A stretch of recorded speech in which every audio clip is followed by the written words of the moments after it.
안녕하세요. 철벽경제학 김민수입니다. 여러분, 우리 오늘 얼마 전에 있었죠? 우리 국가직 9급 경제학 문제를 여러분하고 같이 좀 보겠는데요. 원래 9급에 경제학이 거의 없는데 유일하게 여러분 통계직렬에 경제학이 들어가 있어요. 그래서 이제 통계직렬 준비하시는 분들은 가뜩이나 통계도 어려운데 경제학까지 해야 되는 통에 조금 더 다른 9급을 준비하시는 분들보다 더 많은 수고가 들어가는데, 문제는 여러분 7급하고 비교해서 무지 쉬웠죠. 그래도 이제 어차피 경제학이니까 말은 경제학 원론이라고 하지만 원론 수준을 좀 뛰어넘기는 해요. 문제는 쉽지만 개념적으로는 원론을 뛰어넘어서 미시 거시까지 나옵니다. 그러니까 혹시 이제 이 해설 강의를 보시면서 시험을 대비하시는 분들은 그래도 7급 경제학을 같이 준비를 하셔야 됩니다. 그렇게 준비하시다 보면 문제를 아주 편하고 빠르게 푸실 수 있습니다.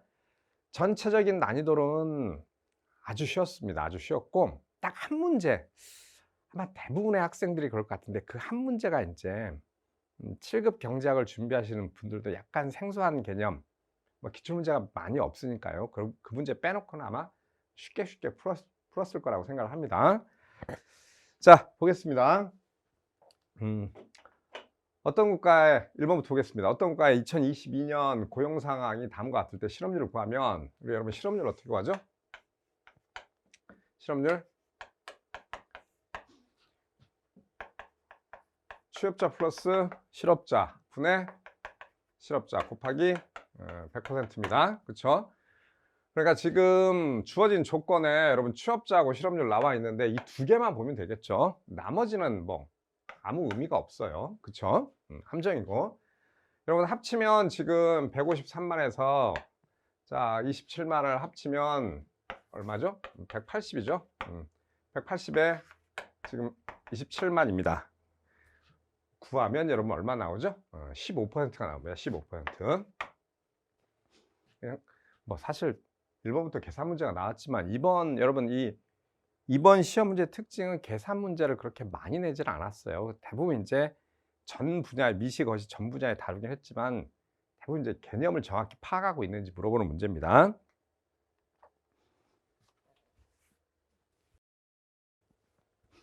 자, 2번 인플레이션에 대한 설명으로 옳은 것은 아주 여러분 기초 개념을 물었거든요. 지금 인플레이션이 발생할 경우 금융자산을 가진 사람은 여러분 무진장 불리해지죠. 왜냐하면 인플레이션은 다른 말로 여러분 물가 상승인데, 물가 상승하면 화폐 가치가 하락하기 때문에 금융자산을 가진 사람은 불리하고 실물 자산을 가진 사람은 가격이 올라갈 테니까 유리하겠죠. 틀렸죠.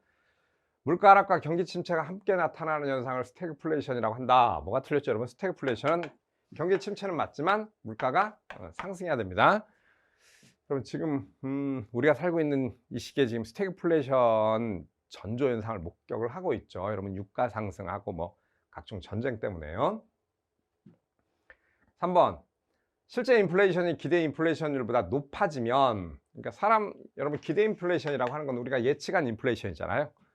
우리가 이제 전체적인 생산활동과 소비활동을 통해서 전년도하고 비교해서 인플레이션이 어느 정도 되겠다 이렇게 판단할 수가 있는데, 높아지면 여러분 사실상 우리가 실제 인플레이션이 높아진 상황이니까 물가가 더 많이 상승해야겠죠. 그러면 여러분 인플레이션이 커지면 여러분 채권자는 불리해집니다. 뭐 일본에서 설명했듯이 화폐 가치가 떨어지니까요. 그렇죠?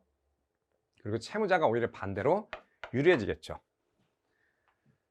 4번. 그러면 뭐 1, 2, 3번이 다 틀렸으니까 답은 4번이겠네요. 기대보다 높은 인플레이션이 발생할 경우 경제 불확실성이 제고될 수 있다. 그렇죠. 기대보다 여러분 뭐 중앙이라든가 내지는 민간 경제주체, 특히 기업 등이 예측한 인플레이션보다 더 인플레이션이 커지면, 이게 여러분 사실 수요 측면에서 이 인플레이션이 커지면 일정 정도 여러분 산출량이 증가하는 측면이 있기 때문에 좋은 측면도 있긴 하지만, 아무튼 간에 인플레이션이 높아지면 당연히 불확실성이 커지겠죠. 인플레이션이 또 급등하게 되면 또 투기와 같은 현상이 나타나기 때문에 투자에도 약간 문제가 될 수가 있습니다. 자, 기본 개념이었고.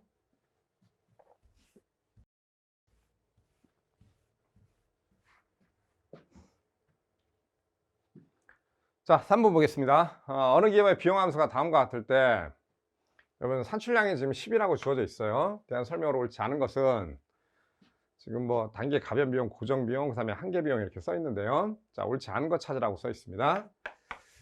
자, 단기 평균 비용은 80이 된다. 여러분 단기 평균 비용 우리 1번 보겠습니다. AC는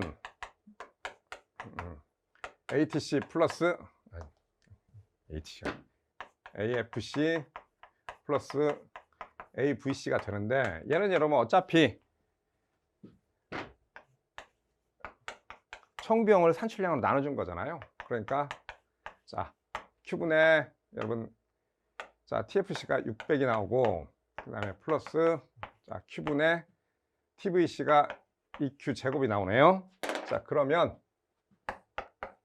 지워지고 여러분 산출량이 지금 주어져 있어요. 그쵸? 그러면 우리 10으로 600 나누면 60이 되겠죠? 그 다음에 여기다 10 집어넣으면 20이 되니까 80이 되겠네요. 그쵸? 1번은 맞겠죠? 그리고 여러분 2번에 이건 그냥 개념이죠. 한계 비용은 여러분 고정 비용 자체가 존재할 수가 없죠. 그래서 만약에 개념적으로 그게 있다고 하면 당연히 여러분 그건 0이 돼야겠죠. 1번도 맞고 2번도 맞습니다. 자, 3번 단기 평균 가변 비용은 여러분 평균 가변 비용은 우리가 이미 AVC 썼어요. Q분의 2Q 제곱이거든요. 근데 이게 이미 20이라고 우리가 구했어요. 근데 여기 40이라고 했으니까 틀렸겠네요. 자, 답은 3번이 되겠죠. 그리고 뭐 여러분 4번은 여기다 그냥 10을 써주면 되잖아요. 산출량이 10이니까요. 그럼 여러분 한계 비용은 얼마죠? 40 나오겠죠. 수치 문제가 아주 쉽게 나왔습니다.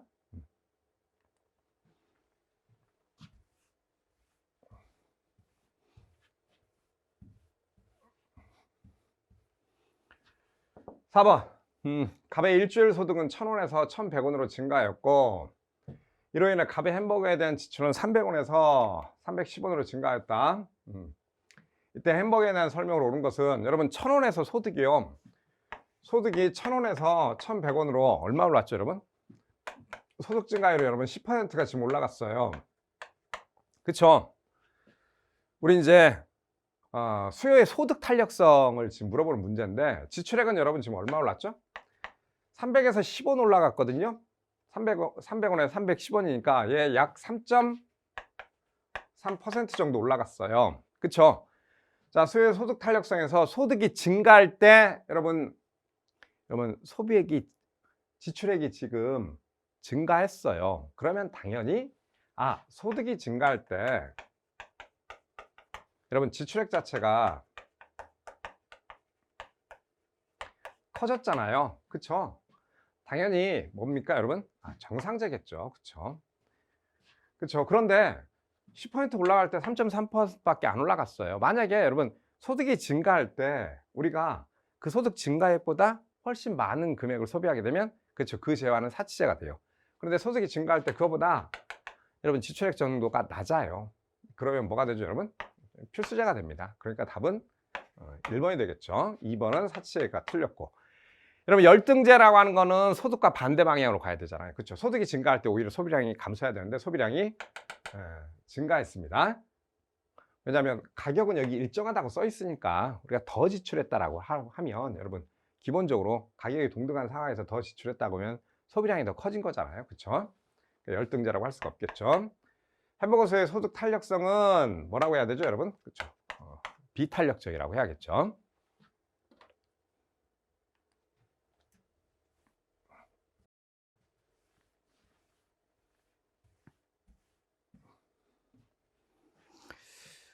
(5번) 보겠습니다. K라는 재화에 대한 수요함수가 QK 이꼴 200만에서 4PK인 경우 여기 지금 우리가 이제 K라고 하는 재화의 가격이 PK 이꼴 10이라고 딱 주어져 있네요. 재화 K에 대한 수요의 가격 탄력성의 크기는 여러분 우리 가격 탄력성 공식 아시죠? 수요의 가격 탄력성은 마이너스 dP분의 dQ 곱하기 Q분의 P입니다. 그런데 가격이 여러분 지금 10으로 정해져 있죠? 여기다 여러분 10을 집어넣으면 자 200에서 40을 빼면 여기 여러분 얼마 나오죠? 우리 일단 여기 여러분 수요 탄력성이 마이너스가 들어가 있는데 이거는 어차피 수요가 여러분 우하향하는 형태의 지금 1차 함수죠. 우하향하는 형태 직선이 되니까 양수를 만들어주기 위한 거고, D분의 DQ라고 하는 건 여러분 가격을 변수로 삼아서 Q라고 하는 함수를 미분하셨는데, 지금 이미 수요 함수가 여러분 Q의 형태로 정리가 되어 있네요. 그쵸? 그러면 그때 여러분, 자, dp분의 dq는 기울기 값입니다. 그러면 기울기를 마이너스 4인데 마이너스가 붙어 있으니까 4가 나오겠죠. 그리고 이제 곱하기, 우리 여러분 가격이 지금 10인데 여기가 얼마죠? 160이 돼야겠죠. 그쵸? 그러면 우리가 여기가 40이 되니까 답은 4분의 1이 나오겠네요. 그쵸? 그러니까 답은 여러분 1번이 됩니다. 너무 쉽게 나왔어요. 너무요. 사실 우리가 기초개념 배울 때, 점탄력성 기초개념 배울 때 이런 형태로 이제 점탄력성을 구한다라고 하는 것만 그냥 사실 배우고 넘어가는데, 그걸 그대로 그냥 문제를 냈습니다. 그냥 경제학적 개념을 전반적으로 이해하고 있는지를 테스트하는 문제지, 난이도가 높은 문제를 내서 일부러 틀리게 하려고 하는 의도는 거의 없습니다. 여러분 문제가.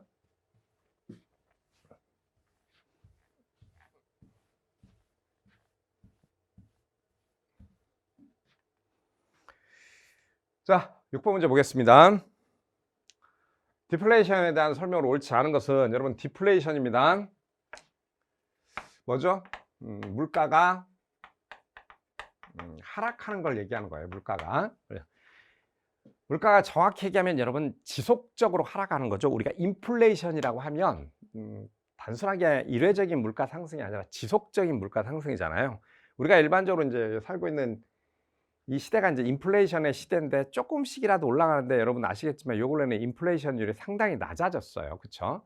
1%, 2% 형태로 정체돼 있고, 그래서 이제 어떤 경제학자들은 조만간 이제 디플레이션 시대가 온다. 여러분 일본 생각하시면 돼요. 일본의 2000년대 1990년대 2000년대 이제 디플레이션이라고 하는데, 물가가 떨어집니다. 여러분 물가는 구체적으로 상품 가격이 떨어지는 거예요. 상승 정도가 낮은 게 아닙니다. 그건 인플레이션율이 낮아졌다고 얘기를 하는 거예요. 자, 옳지 않은 것. 자, 소비가 지연됨에 따라 GDP에 부정적인 영향을 줄 수도 있다. 줄 수 있어요. 여러분, 우리 이제 1번 같은 경우, 우리 이제 거시경제학에서 여러분 총수요 총공급 있죠? 우리 물가하고 이제 GDP의 관계에서 총수요 곡선하고 단기 총공급 보면, 우리 이제 단기 총공급 상황에서 이런, 만약에 이 디플레이션이 총수요 감소로 일어났다. 그쵸? 그러면 우리 여러분 원래 이제 이전기에 물가를 P1이라고 하고 이전기에 국민소득을 Y1이라고 하면 총수가 감소하기 때문에 여러분 무슨 일이 생기죠? 국민소득 자체가 줄 수 있고 물가도 하락하게 됩니다. 총수요 감소에 따른 디플레이션은 아까 여러분 좀 전에 말씀드렸다시피 일본의 경우, 그쵸? 이런 경우가 이제 많이 발생을 했습니다. 사실 경제적인 측면에서 가장 위험하기도 한 그런 부분이에요. 맞는 얘기고. 2번.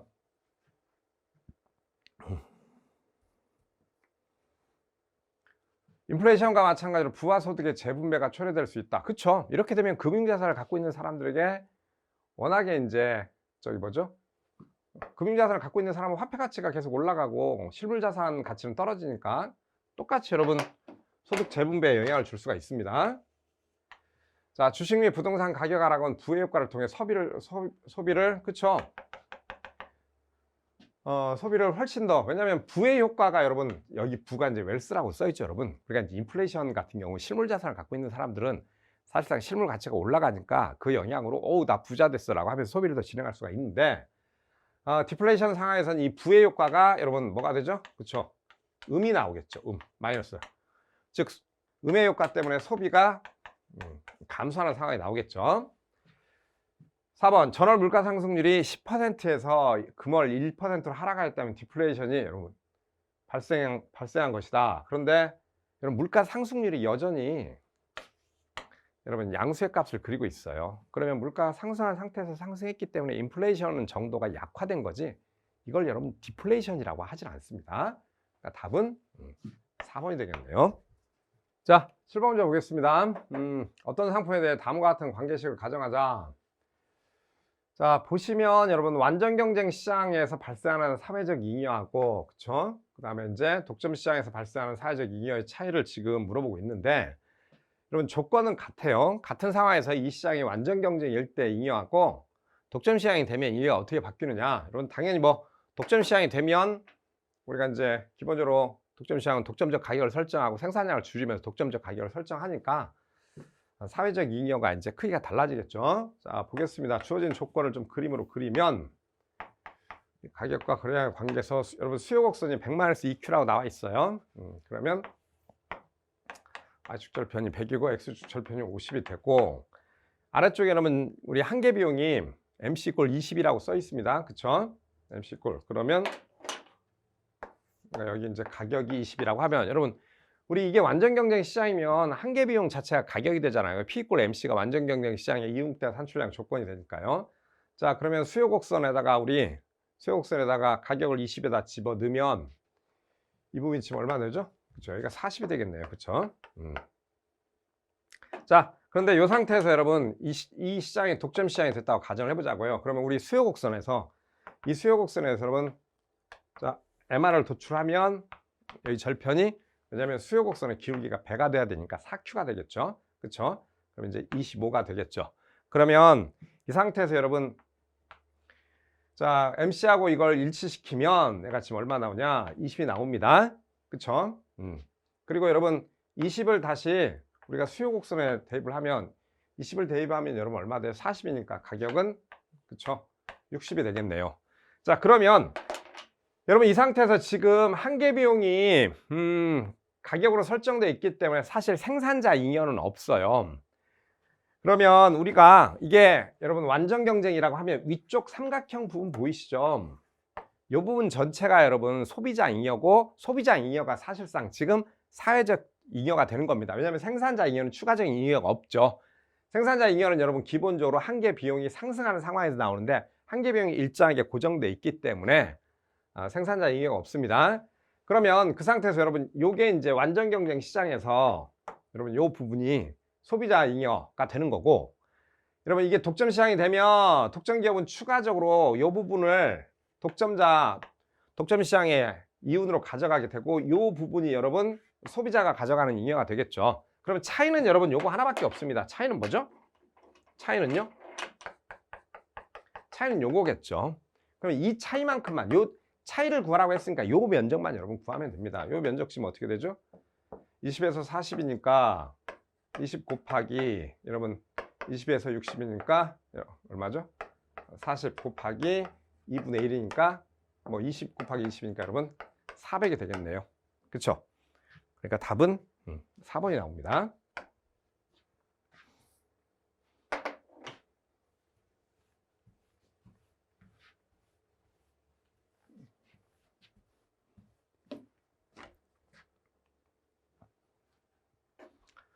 (8번) 보겠습니다. 다음의 경제 상황에서 초래될 수 있는 현상으로 옳은 것은 경제를 활성화시키고자 사회간접자본 분야의 정부 지출을 크게 증가시켰다. 여러분 지금 정부 지출 증가했으니까 총수요가 증가했겠죠. 총수요가 지금 증가했습니다. 자, 그리고 나는 원자재 가격이 상승하여 생산 비용이 증가했다. 여러분 총 공급이 감소했네요. 그쵸? 그리고 경기 전망이 밝아져 기업들은 투자를 대규모로 증가시켰다. 똑같네요. 이건 이제 가하고 똑같네요. 여러분 총수요가 증가했겠죠. 자, 1번 가는 물가를 하락시킬 것이다. 아니죠. 여러분 우리가 총수요 총공급 그냥 수요 공급 논리로만 봐도 여러분 단기에 이제 총수요가 있고 단기 총공급선을 놓고 얘기해 보면 여러분 총수요가 증가하면 당연히 물가는 상승해야겠죠. 그쵸? 총공급이 감소했다. 나는 실질 GDP를 증가시킬 거다. 아니죠. 여러분 여러분 원자재 가격이 상승했기 때문에 총공급이 감소하게 됩니다. 그러면 새로운 균형점은 여기서 이쪽으로 가게 되겠죠. 그러면 여러분 실질 GDP를 낮추는 상황이 됩니다. 3번 다는 물가를 상승시킬 것이다. 그쵸? 총수요가 증가했으니까 물가가 올라갑니다. 그러니까 답은 3번이 되겠죠. 가는 총공급 증가율이 아니라 총수요 증가율이 되고요. 그러니까 답은 3번입니다.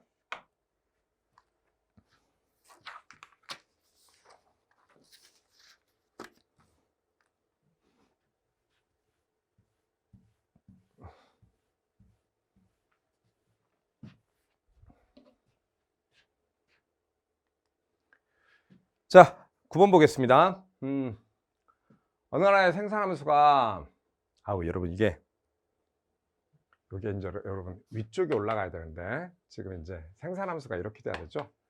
y는 ak의 0.4승 곱하기 l의 0.6승 이렇게 돼야 됩니다. 위첨자로 줘야 되는데 이게 이제 차수가 돼야 되는데 경제성장률, 노동증가율, 총요소, 생산성 변화를 각각 5, 1%라고 할 때 여러분 우리 성장액의 모형이죠. 경제성장 넣은 부분에서 이제 우리 솔로 모형 하면서 이제 각 부분이 여기 총요소 생산성, 즉 뭐 한 국가가 갖고 있는 이른바 이제 기술력이겠죠. 그 기술. 그다음에 이제 자본, 노동이 전체 성장률에 미친 영향을 이제 확인하는 개념이죠. 자, 그러면 여러분 요걸 우리가 이제 성장회계로 표현을 해보면 각각의 여러분 아래쪽에 사실 이미 주어져 있어요. 각각의 이제 여러분 증가율로 우리가 이제 증가율을 프라임이라고 쓰면 전체 생산 증가율은 요소 생산성 증가율 플러스 앞에 여러분 이게 자연 로그를 씌워가지고 미분하는 개념이거든요. 사실 우리 그냥 그런 개념과 관계없이 그냥 뭐 이런 형태로 변화율을 플러스로 표현한다라고 그냥 아마 배우고 넘어가셨을 텐데, 근데 이제 그때 이제 자연 로그를 씌우면 여러분 차수가 앞쪽으로 내려옵니다. 그래서 0.4 사실 여러분 교재에 써 있었어요. 여기 알파가 있어야 되네요. 그렇죠? 여기 알파가 있어야 되고 이쪽에 그렇죠? 이쪽에 이제 1-알파가 있어야겠죠. 이렇게 1차 동차 생산함수를 전제하니까요. 0.4의 지금 K의 자본의 증가율 플러스 0.6의 노동의 증가율인데 지금 주어진 조건에 따르면 여러분 경제성장률이 5예요. 그리고 총 요소 생산성이 지금 1%라고 써 있죠. 그리고 이제 0.4 K가 되고 여기 이제 0.6 곱하기 여러분 노동 증가율이 5%거든요. 그럼 얘가 5, 6, 33이 되겠죠. 그런데 전체 경제 성장률이 5고 1이고 이쪽이 여러분 자 노동의 기여도가 합산되면 3이니까 뭐 당연히 자본의 기여도는 여러분 얼마가 돼야 되죠? 1이 되겠죠. 그렇죠? 근데 여러분 조심해야 될 게 문제를 좀 읽으셔야 됩니다. 여기 보시면 여기 자본의 기여도를 구하라고 되어 있지 여러분 자본 증가율을 구하라고 되어 있지 않아요. 여기 보시면 경제성장률, 노동 증가율인데 자본에 여러분 증가율이 따로 주어져 있지는 않아요. 자본 증가율을 구하면 이게 1이 되기 때문에 여러분 1이 되기 때문에 얘가 지금 5분의 2가 나와야 되는 상황이거든요. 아니요. 아니 2분의 5가 나와야 되군요. 2분의 5가 2.5가 나와야 되거든요. 2.5가 나와야 되는데 자본 증가율이 아니라 자본의 기여도를 구하라고 했으니까 그냥 요 값 전체 값을 구하면 되는 거예요. 근데 전체가 5니까요. 여러분 무조건 이 값은 1이 되겠죠. 그러니까 답은 3번이 되는 겁니다.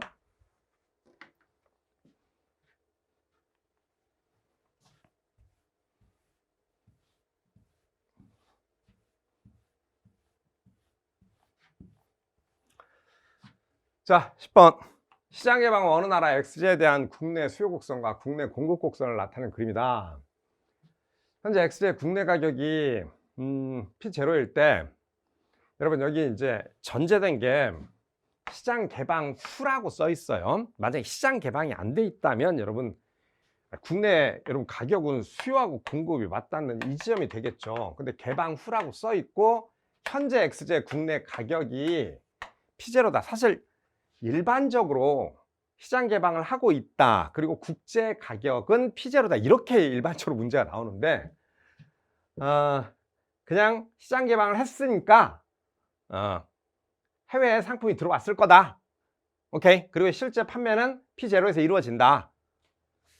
근데 그렇게 하면 이 그림하고 약간 미스매치가 발생을 하는데, 왜냐면 국내 수요 이게 국내 수요, 국내 공급이라고 하면 이게 사실 국내 수요는 맞지만 조금 애매하게 아무튼 된 것 같긴 한데 의도는 그런 것 같아요. 아무튼 간에요. 시장 개방했으니까 이미 수입품이 들어왔다. 그러니까 국내 생산자는 여기서 여기까지 생산하고 이 부분이 여러분 이제 해외에서 들어온 수입품이 된다. 수입이 된다. 그거 이제 독해라. 물론 우리가 이 그림을 많이 봤으니까 쉽게 독해는 했을 거예요. 그렇죠? 정부가 수입 관세를 부과하면 지금 부과해서 여러분 국내 가격이 여러분 P1이 됐어요. 국내 가격이 P1으로 상승하는 경우에 설명으로 옳지 않은 것은, 그러면 여러분 이게 이제 뻔히 알지만 이 부분도 이제 이게 요렇게 여러분 소비자 잉여가 되는 상태에서, 그쵸? 소비자 잉여 중에 일부를 가격이 상승했으니까 요 A만큼 여러분 생산자가 가져가고, 이건 이제 정부의 여러분 관세 수입이 되겠죠. 그리고 이제 생산의 비효율적인 측면에서 생산 후생 손실, 그 다음에 소비 후생 손실이 이제 발생을 합니다. 자, 1번 관세 부과 후 생산자 잉여는 A만큼 여러분 증가를 해야겠죠. 감소하는 게 말이 안 되죠. 관세 부과 후 경제 전체 후생은 여러분 B 플러스 D만큼 감소한다. 그쵸? 지금 보시면 B 플러스 D만큼 여기 생산 후생 손실하고 소비 후생 손실 있죠? 이 부분만큼 손실이 발생하니까요. 감소한다. 맞죠? 관세 부과 후 정부는 C만큼의 관세 수입. 맞죠? 관세 부과 후 소비자 잉여는 A 플러스 C, A에서 B, C, D만큼 감소한다. 그쵸? 소비자 잉여는 가격이 P1이 됐으니까 소비자 잉여는 여러분 이 부분이 되겠죠. 그러니까 이만큼 감소한다고 봐야겠죠? 근데 옳지 않은 거 고르려고 했는데 1번이 여러분 처음부터 틀렸네요.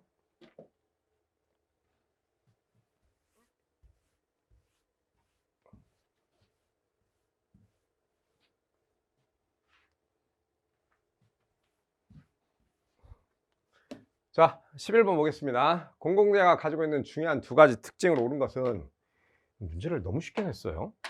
이렇게 되면 변별력이 저는 좀 약간, 그래도 경제학을 하신 분들 참 열심히 공부하셨을 텐데 이거 변별력이 너무 없지 않나 싶기도 하고, 뭐 얘기할 필요가 없어요. 여러분 우리가 이 선지가 없다 하더라도 사실 공공재의 두 가지 특징, 비배제성과 비경합성, 그냥 여러분 1초도 주저하지 않고 나왔을 겁니다. 그렇죠? 비경합성 뭐죠? 돈을 내지 않아도 이용할 수 있다. 즉 비용을 지불하지 않아도 된다. 비배제성, 다른 사람이 상품을 사용한다 해서 내가 상품을 사용하지 못하는 거 아니다. 그쵸? 사용을 제한한다. 그쵸? 그걸 배제성이라고 하는데 그 사용 제한이 없다. 비배제성이라고 하겠죠. 답은 그냥 2번입니다. 그리고 뭐 3, 4번은 뭐 말도 안 되는 소리를 써놓고 있고요. 문제가 약간 좀 이상합니다. 좀 12번 보겠습니다. X제에 대한 수요가 증가하는 경우, 여러분 선지 보시면 지금 우리 보완제하고 대체제 이렇게 쭉 나와 있고, 그 다음에 정상제, 열등제 나와 있는데요. 일단 여러분 1, 2번 우리 대체제하고 우리 수요 공급 1편이죠 사실. 미시경제 1편인데 대체제하고 보완제라고 하는 개념이 있는데, X제하고 Y제가 여러분 두 제화가 보완제라고 할 경우에 여러분 X제 가격이 상승하게 되면 여러분 대체제는 말 그대로 대체할 수 있기 때문에 이쪽에 소비량이 줄죠. 소비량이 감소하기 때문에 대체제가 되는 Y제 수요가 증가를 하겠죠. 그러니까 이쪽에 가격 상승 때문에 소비량이 감소하겠죠. 그 소비가 이쪽에서는 소비량 감소하고, 이게 이제 소비 이동을 통해서 Y제 수요가 증가를 합니다. 그래서 우리가 이제 이 대체제 같은 경우는 기본적으로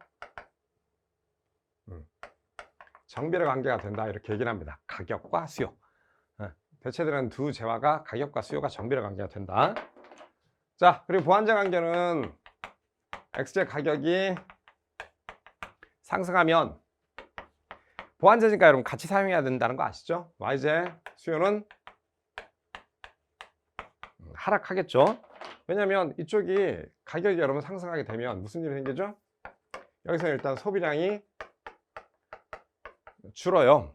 그러면 여러분 같이 써야 될 보완제 수요 자체도 당연히 감소하겠죠. 그래서 이쪽을 우리가 이제 보완제는 반별 관계가 된다 이렇게 설명을 하죠. 여러분 제가 지금 가격 상승 부분으로만 얘기했는데 여러분 마찬가지죠. 가격이 하락해도 마찬가지예요. 가격이 하락하면 정비례 관계니까 여러분 이쪽은 수요도 감소하게 되고, 이쪽은 반비례 관계니까 가격이 하락하면 반대로 수요가 증가하게 됩니다. 그래서 지금 1번 보시면 X제에 대한 수요가 증가하는 경우 보완제 가격이 하락하게 되면 X제 보완제 가격이 당연히 X제 수요는 증가하겠죠. 그러니까 답은 뭐 1번인데 2번은 여러분 X의 대체제 가격이 하락하는 경우는 대체제는 여러분 가격과 수요가 정비례니까요. 같이 수요도 그렇죠. 떨어져야겠죠. 자, 그리고 3번은 X제가 정상제이고 소비자의 소득이 감소하는 경우 여러분 정상제인데 소득이 감소하면 수요가 줄어야겠죠. X제가 열등제이고 소비자의 소득이 증가하면 열등제는 여러분 소득과 반비례 관계로 움직여요. 소득이 지금 증가했으니까 열등제 수요는 감소를 해야겠죠.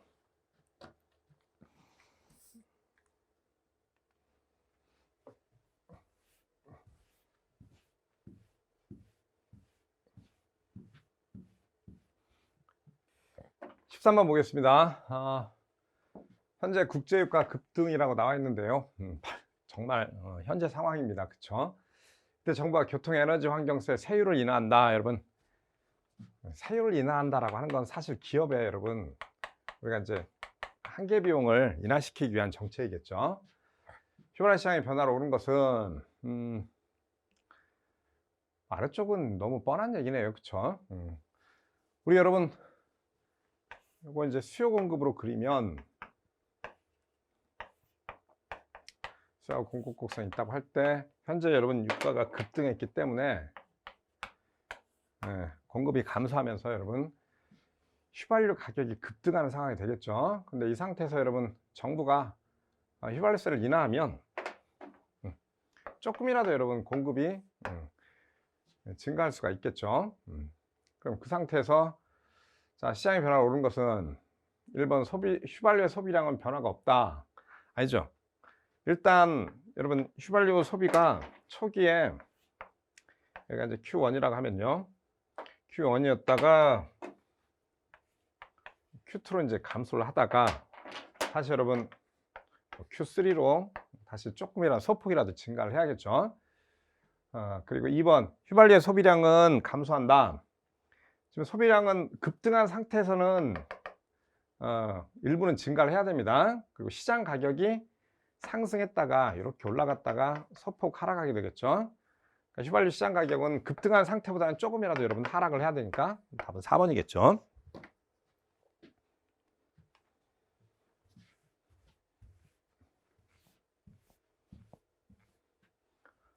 (14번) 보겠습니다.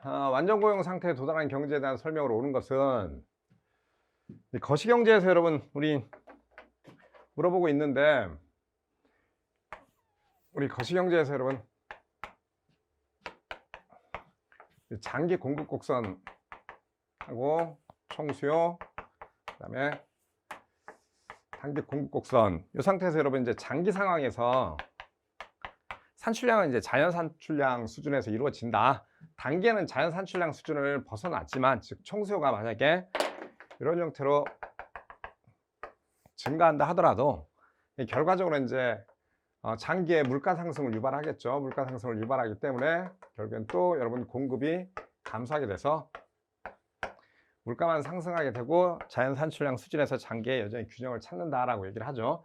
그럼 이 상태에서 여러분 실업률은 완전 고용 상태에 도달한 경제라고 하면 여러분 이제 장기 상태에서 완전 고용이 된다라고 할 때 답은 여러분 당연히 1번이 되겠죠. 실업률은 자연 실업률과 일치하게 된다. 우리 이건 뭐 필립스 곡선 상태에서 그리면 여러분 우리가 이제 물가 상승률과 실업률을 관계해서 단기 필립스 곡선을 이런 형태로 잡죠. 이런 형태로 잡는데 자, 얘가 이제 여러분 우리가 이 부분을 자연 실업률이라고 하면 장기 상황에서는 여러분 완전 고용되면 물가 상승에서 단기의 필립스 곡선이 위쪽으로 이동한다 하더라도 결국에는 물가 상승률만 변동할 뿐이지 실업률은 그 자리에서 유지가 됩니다.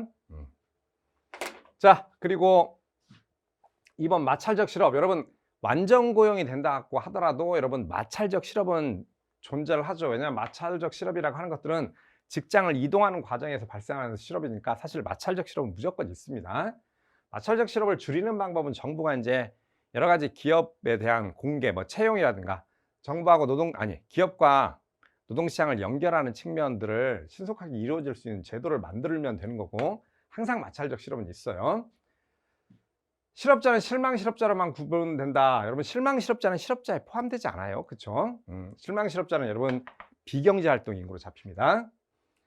4번 모든 경제활동 인구가 취업할 수 있다. 여러분, 모든 경제활동 인구는 기본적으로 15세 이상을 의미하는데 이건 말이 안 되는 소리겠죠. 이런 개념은 없죠.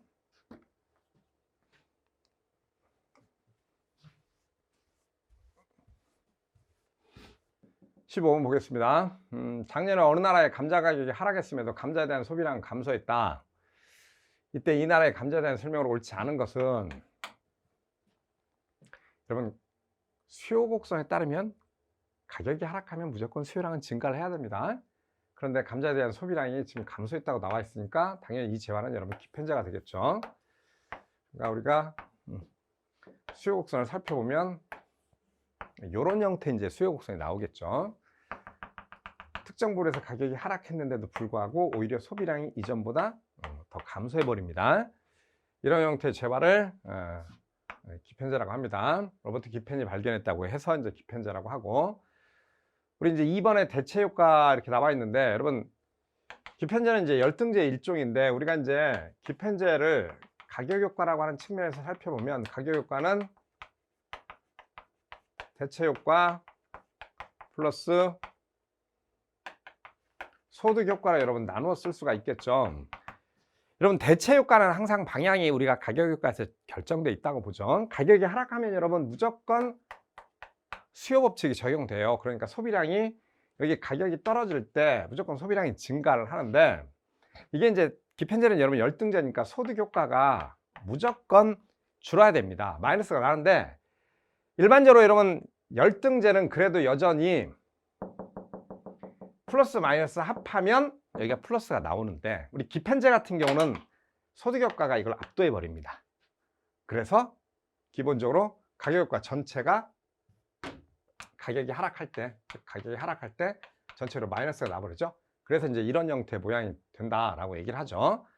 대체 효과만 따르면 여러분, 대체 효과는 가격이 하락할 때 무조건 플러스입니다. 감자의 소비량은 증가합니다. 맞죠? 3번 소비자의 소득이 증가하면 감자의 소비량은 감소한다. 맞죠? 왜냐하면 무조건 여러분 이건 열등제 일종이니까요. 소득이 증가하는 것과 무조건 반대 방향으로 가야겠죠. 그리고 감자 가격 하락했다는 가격 효과의 경우 소득 효과의 절대값이 대체 효과의 절대값보다 여러분 커야겠죠. 근데 작다라고 했으니까 틀렸네요. 답은 4번이겠죠.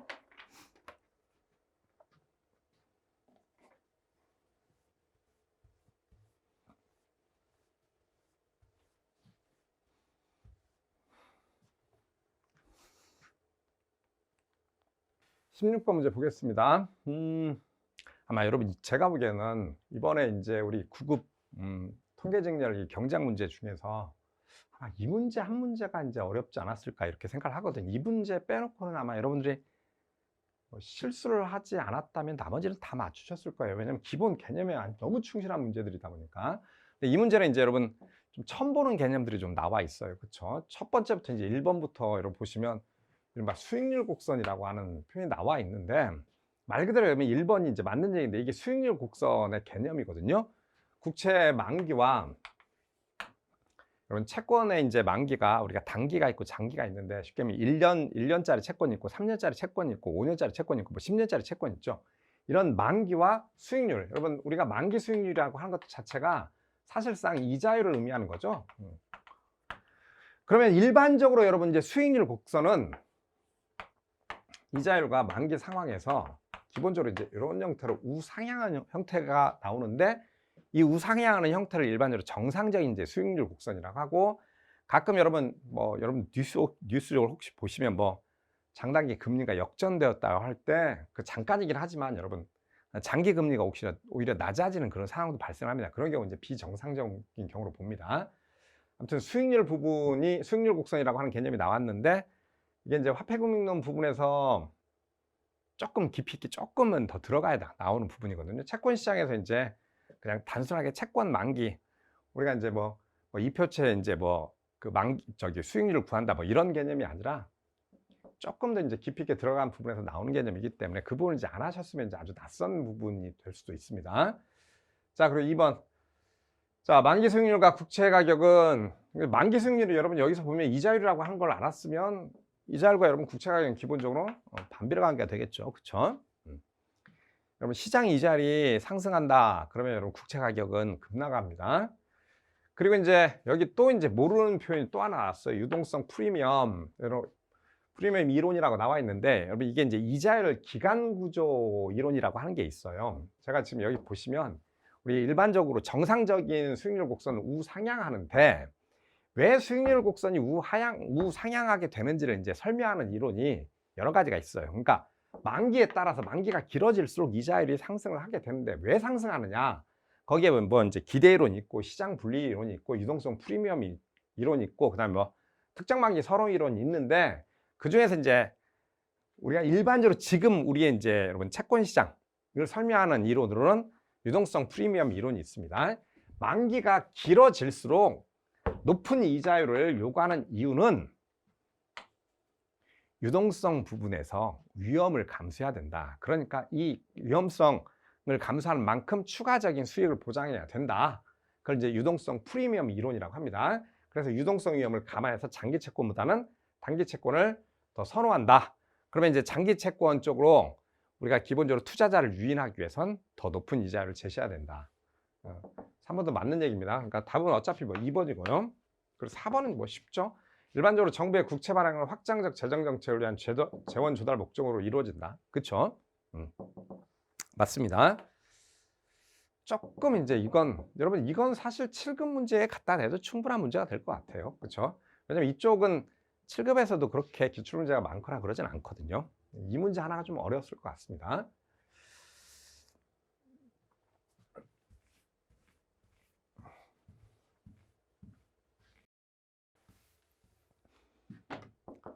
자, 17번 보겠습니다. 어느 기업이 생산한 물품에 대해 정부가 이제 종량세를 부과를 했어요. 소비자에게 전가되는 조세 부담이 가장 큰 것은 여러분 우리 이제 직관적으로 바로 판단하실 수 있어요. 여러분 조세를 누가 많이 부담하죠? 생산자하고 소비자가 항상 반반씩 나눠내는 게 아니죠. 아쉬운 사람이 더 많이 냅니다. 그렇죠? 그럼 아쉬운 사람이 누구냐? 비탄력적인 경우에 무조건 많이 냅니다. 탄력적이면 여러분 기본적으로 소비를 줄이거나 생산을 줄일 수 있어요. 이해되시죠? 자, 그러면 자 아래쪽에 예시가 쭉 나와 있는데 보시면 소비자에게 전가된다라고 써 있죠. 그러면 소비자 입장에서 볼 때는 수요의 가격 탄력성은 당연히 작아야 돼요. 왜냐하면 소비자는 가격이 올라도 기꺼이 살 의향이 있다. 보시면 가격 탄력성은 무지 작아요. 그리고 공급 탄력성은 여러분 어떻게 되죠? 무지 커요. 이렇게 되면 탄력성이 큰 쪽은 여러분 조세 부담이 작아집니다. 우리가 이제 직관적으로 한번 보겠습니다. 자, 여러분 수요 탄력성 거의 서 있는 상황이고 공급 곡선은 거의 여러분 누워 있는 상황을 가정을 해보자고요. 자, 정부가 뭐 공급자에게 여러분 생산하는 기업에게 지금 종량세를 부과했으니까 이렇게 종량세를 부과했다고 가정을 해보죠. 그러면 이제 공급 곡선 여러분 당연히 왼쪽으로 이동을 하겠죠. 그렇죠? 그러면 정부가 부과한 여러분 세금은 여기서 여기까지잖아요. 한 달당 여기서 여기까지.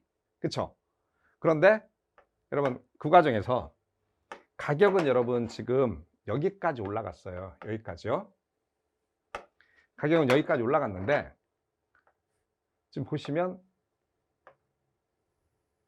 기업이 부담하는 세금은 여러분 여기서 여기까지밖에 안 돼요.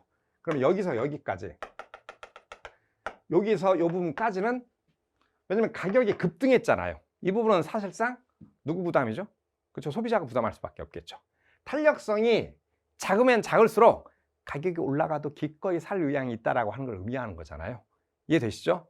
그러면 당연히 소비자는 대부분의 세를 이제 부담할 수밖에 없겠죠. 소비자가 여러분 만약에 조세 부담이 작은 경우는 여러분 보시면 4번이 되겠죠. 이렇게 수요의 가격 탄력성이 엄청나게 크고 공급의 가격 탄력성은 작다. 그러면 정부가 부과하는 세금의 상당 부분은 공급자가 떠안게 됩니다. 아주 괜찮은 문제예요.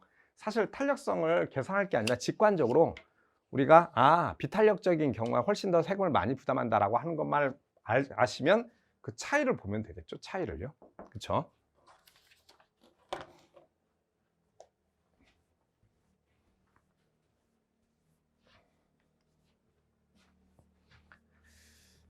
(18번) 보겠습니다. 잠재 산출량 수준에서 생산하던 경제 균형이 어떤 외생적 충격으로 A에서 B로 이동하였다. 여러분, 잠재 산출량 수준이라고 하면 장기 이 상황에서 지금 즉 자연 산출량 수준에서 생산하고 있었겠죠. 그 상태에서 여러분 지금 총수요하고 총공급이 단기 총공급도 일치해서 지금 물가 수준은 P0가 된 상태인데 이게 여러분 이제 B로 지금 이동했대요. 그럼 여러분 딱 그림 보시면 사실 앞에서도 계속 스태그플레이션 언급하고 있는데 이 문제가 또 나왔네요. 자, 단기에 여러분 공급 충격이 발생을 했겠죠. 그렇죠? 그래서 스태그플레이션과 비슷한 상황, 물가는 급등하고 생산은 감소하는, 즉 GDP가 감소하는 상황이 되겠죠. 사실 경제에서 최악인데요. 자, B로 이동하였다. 이에 대한 설명을 옳지 않은 것은 자, 보겠습니다. 1번 A에서 B로의 이동을 야기했던 충격에는 예상치 못한 국제 원자재 가격. 그쵸? 사실 이 부분이 가장 크겠죠. 국제 원자재 가격이니까 대표적으로 여러분 석유라든가 내지는 식량, 내지는 이제 우리 이제 철강 뭐 이런 거, 구리 뭐 이런 부분 있죠. 원자재. 이 경우가 이제 이 가격이 급등하게 되면 생산 단가를 높이기 때문에 공급이 감소하는 상황이 발생합니다. 지금 아마 우크라이나 쪽 전쟁이 장기화되면 이 상황이 크게 될 거라고 지금 많이들 우려를 하고 있는데 실제 그렇게 될 것 같아요. 2번 A에서 B로 이동할 때 스태그플레이션이 사실 뭐 같은 얘기죠. 1번하고 2번이요. 다른 조건이 일정할 때 임금 등의 요소 가격이 하락하면 이게 여러분 요소 가격이라고 하는 것들이 지금 뭐죠? 이게 이제 생산 요소 의미하는 거죠. 그러면 생산 비용이 감소하게 되니까 조금이라도 오른쪽으로 이동을 할 수가 있겠죠. 그래서 정부가 이제 이런 측면에서 조세 감면이라든가 이런 정책을 사용을 합니다. 경제는 C의 장기 균형에 도달하는 게 아니라 조금이라도 A 쪽으로 가게 되겠죠, 여러분. 3번이 틀렸네요. 답은 3번이고 정부가 이자율 일환화 정부 지출 증가 이건 여러분 우리가 총수요 측면이겠죠. 총수요를 증가시키는 거니까 다시 이제 생산량을 Y0로 이동시키기 위해서 정부가 총수요를 증가시키는데 그 결과 이제 문제가 무슨 일이 생기죠? 물가가 급등하는 상황이 발생할 수가 있어요. 그래서 이제 스태그플레이션이 발생하면 정부의 정책적 수단이 좀 애매모호해진다라고 얘기를 합니다.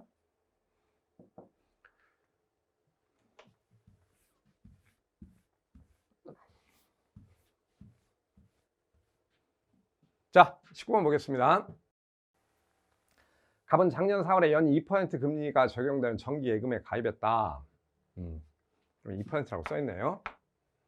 소비자 물가지수의 변화가 다음과 같을 때 해당 정기예금의 실질금리, 여러분 실질금리는 명목금리 마이너스 물가상승률이죠.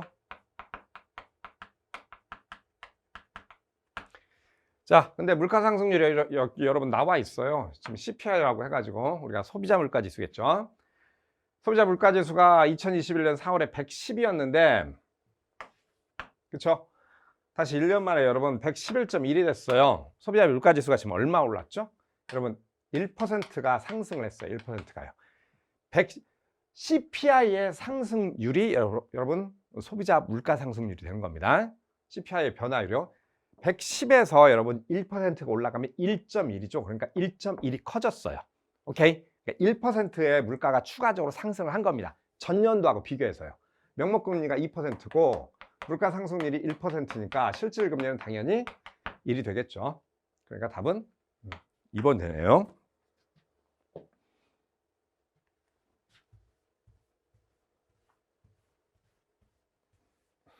자, 그럼 마지막 문제입니다. A국은 오랫동안 B국에 대해 대규모의 무역수지 흑자를 기록하고 있어서 B국으로부터 무역수지 흑자 축소 요청을 B국에서 여러분 야 너희들만 계속 경상수지 무역수지 흑자 내고 있잖아. 이거 뭔가 잘못된 거야. 구조가 좀 잘못됐어. 그래서 이제 B국이 지금 A국에 요구를 하고 있죠. 그쵸? 자, 이러한 문제를 해결하기 위한 조치로 옳지 않은 것은 자, B국은 A국 제품에 대한 수입 관세를 높인다. 그쵸?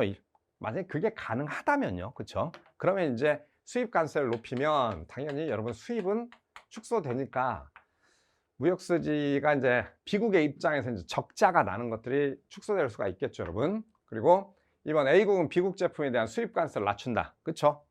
이렇게 되면 이제 똑같죠, 여러분? 이렇게 되면 이제 A국 입장에서 A국 수입이 증가를 하면서 A국의 무역수지가 조금이라도, 무역수지 흑자가 조금이라도 축소될 수가 있겠죠. 3번 A국은 수입선 다변화를 통해 B국으로부터의 수입을 줄인다. 이렇게 되면 여러분, B국은 무역수지 적자를 해결할 가능성이 떨어지겠죠. 가뜩이나 자국의 상품의 수입이, 아니 수출이 덜 되고 있는 상황인데 A국이 수입선 다변화를 해버리면 B국의 여러분 상품 수출은 더 줄기 때문에 무역수지 흑자가 축소되지 않습니다. 답은 3번이 되겠네요. A국은 수출 다변화를 통해, 그렇죠, B국으로의 수출을 일부 줄이고 그 수출량을 다른 국가로 뺄 수 있으면 B국과의 관계에서 무역수지가 조금이라도 여러분 축소될 수가 있겠죠. 자, 여러분 우리 2022년 여러분 9급 통계직렬 경제학 문제 풀었는데 아마 이걸 준비하고 계신 분들이라면 뭐야, 뭐 수준이 왜 이렇게 평이해, 내지는 뭐 왜 이렇게 쉬워, 이렇게 반응을 하셨을 건데, 이게 이제 아무래도 9급이다 보니까 이게 7급처럼 여러분 난이도를 꽂지는 않습니다. 전체적인 개념을, 아주 기본적 개념을 물어보는데, 여러분 사실 시험 과목은 경제학 원론이라고 하는데 경제학 원론을 넘어선 개념들은 나와요. 계속 이해되시죠? 네, 그러니까 이제 어차피 공부를 하시다 보면 아주 난이도 있는 문제만 빼놓고는 여러분 그냥 7급 공부하시는 것처럼 미시하고 것이 전반적인 부분은 하셔야 됩니다. 그리고 지금 보시면 전체적으로 평이하게 내다가도 한 문제 정도는 이 원론 수준을 한참 뛰어넘는 문제를 내니까, 이게 여러분 아시겠지만 여러분들의 이제 합격을 당락을 결정하는 건 사실 한두 문제잖아요. 그걸 맞아야 이제 우리가 이제 시험을 통과할 수 있으니까 조금 어렵게 준비하시고 쉽게 가시는 게 더 좋은 방법이라는 생각이 듭니다. 자, 수고하셨고 다음 시간에 뵙겠습니다.